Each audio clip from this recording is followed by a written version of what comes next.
Your carrier is throttling your data right now, but there's a 30-second backdoor that forces your phone onto the fastest possible band. No root, no VPN, no paid app. Now open your dialer and punch in this engineering code. It launches the hidden testing menu that carriers don't want you to see.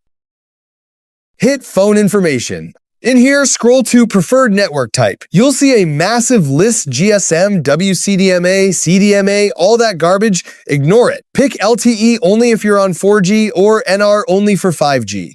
This forces your phone to lock onto the strongest cell tower band and stops it from wasting time scanning for weaker signals.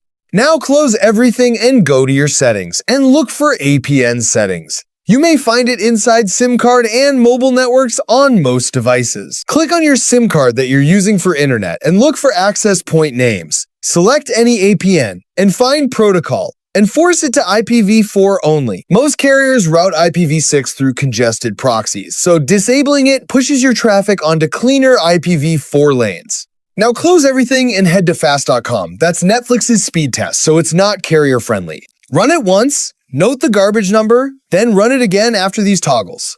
Watch the jump. I just went from 960 kilobits per second to 16 megabits per second. That's the real fix. No apps, no subscriptions, just 3 hidden menus. If you want more backdoors like this, tap that subscribe button and I'll show you the next one. Thank you for watching.